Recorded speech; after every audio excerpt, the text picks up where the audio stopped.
a cheerleader for one side, but don't sit there on your boring ass morning show where you tried to gaslight the American public about Biden's mental health. Anna Kasparian on the Young Turks goes off on woke MSNBC for criticizing journalists who actually do their job instead of cheerleading for Kamala Harris. And Anna Kasparian actually calls out this BS, as Anna Kasparian, I believe, like a lot of Americans, are simply tired of the lies of the mainstream fake news. And Anna Kasparian doesn't want journalists who lick the boots of their masters, but rather real journalists who go after the truth and call out the lies. So let's jump in, folks. But there's a false equivalency going on in the coverage of this race. Their objectivity actually is not objective at all. It ends up playing to Donald Trump's advantage every day. In an effort to appear balanced, to appear objective, mistakes are absolutely being made, and standards are being applied to both candidates here when Donald Trump is a different animal. He is an insurrectionist. Well, the crew over at Morning Joe on MSNBC, the same crew that wanted Biden to continue running in this presidential race, despite the fact that he was suffering from clear cognitive decline. Yeah, those people, they're furious that journalists would have the audacity of ever reporting anything negative on the Democratic nominee, Kamala Harris, because Trump he's a special threat. And so since they've decided that Trump is a very special threat, well, then journalists should hide information about Kamala Harris from you, so you don't vote for Trump and definitely vote for Kamala Harris. In other words, they want the media to manipulate you and do the exact opposite of journalism. Don't believe me? Well, why don't we hear co-host Mike Barnicle make his case? But there's a false equivalency going on in the coverage of this race, in that Donald Trump can say whatever crazy things he wants to say about submarines and sharks and electric batteries, whatever he wants to say. And it's not really covered in the sense that it's covered describing who said it, why he said it, and who the man is, Trump, out of his mind. And always in that story, in the equivalency, the false equivalency by too many reporters and too many American newspapers. There's also, by the way, Kamala Harris changed her mind on fracking. They always throw in something like that in the coverage of the story. It's ridiculous. We don't cover the man for how dangerous he is. Hey, don't scroll away. Come back. Because before the video continues, we just want to urge you to lend your support to TYT. You power our honest reporting. You do it at tyt.com/team, and we love you for it. You don't cover the man for how dangerous he is? I don't know. I don't know what country I'm living in, but I feel like we get wall-to-wall coverage about Trump being a danger to this country. It is incessant. It is all they talk about on MSNBC. Did he just suggest that journalists shouldn't report on Kamala Harris changing her mind on fracking? Is that not an important policy that voters should be informed about? And also, is he under the impression that telling Americans the truth about where Kamala Harris stands on the issues automatically means that Donald Trump is gonna win the election? This is, when I started my career, when I started working at TYT back in 2007, there really wasn't like left-wing media. There was like Fox News, and the right-wing media infrastructure was kind of being built.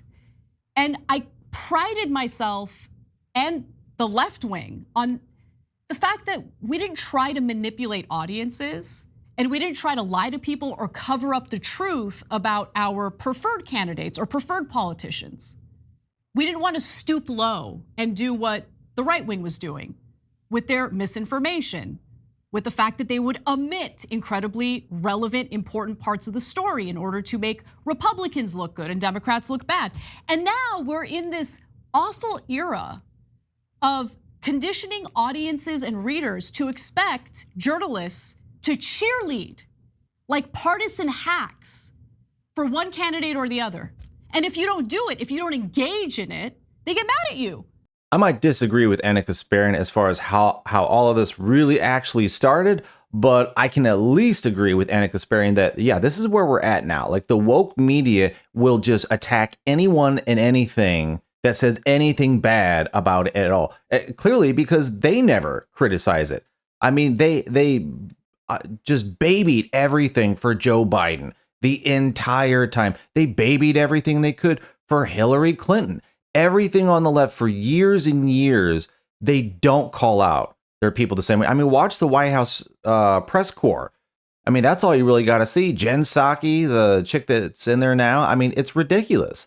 And Americans are tired of it. It's like Americans don't actually really know what's going on, but that's by design. They don't want you to. Let me know in the comments if you agree with that or disagree. But no, there is an intentional effort to keep Americans ignorant of the real problems that's going on. Leave a like. Let's get back in. You're supposed to be my cheerleader.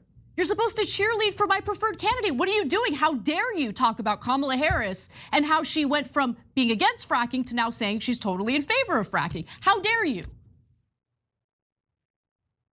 The media doesn't fearmonger about Trump enough? Has he considered that maybe, just maybe, the media had been fear-mongering about Trump so much, so often, that Americans have become desensitized to it? Has he considered that? Has he considered the fact that Joe Biden ran his campaign almost entirely on Donald Trump is a threat to democracy, and it wasn't working? Why do you think it wasn't working? This is the most brain-dead argument I have heard on MSNBC, and that is saying something.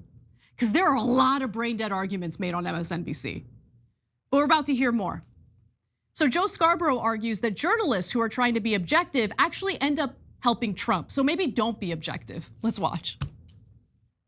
Even Arlington, you've seen major newspaper outlets talk about, well, how will this impact Kamala Harris and the issue of Afghanistan after he goes?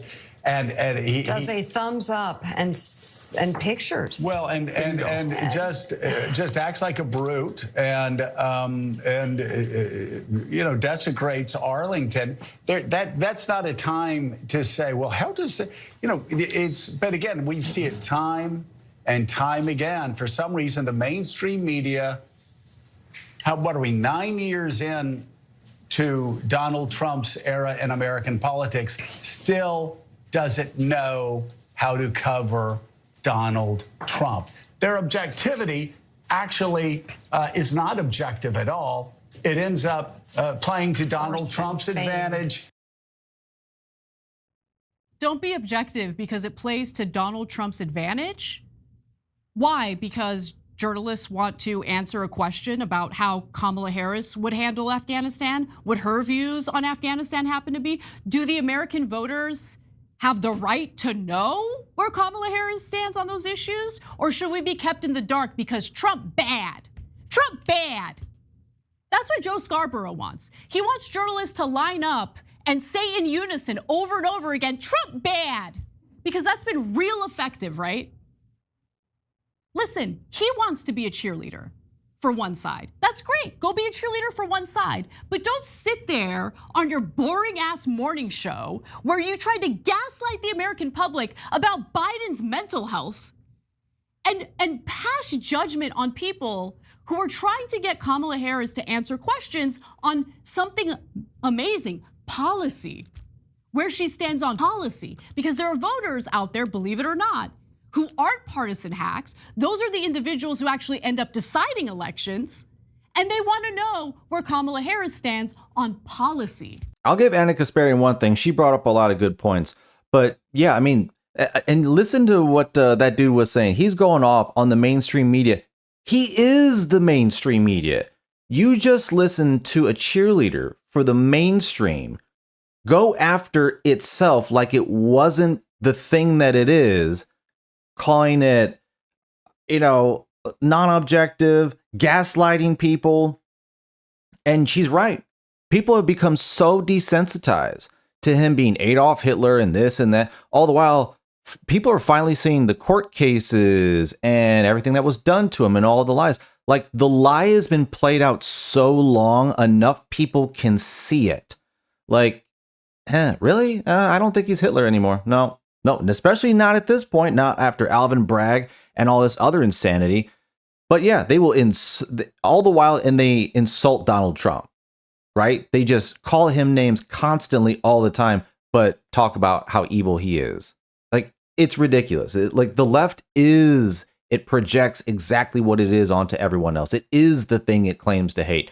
But that's what wokeness does. It inverts everything and turns you insane. Let me know what you think about that. Let me know what Anna Kasparian had to say in this one, and let me know what you think the mainstream news is going to do with the rest of this upcoming election, because we still got a while to go.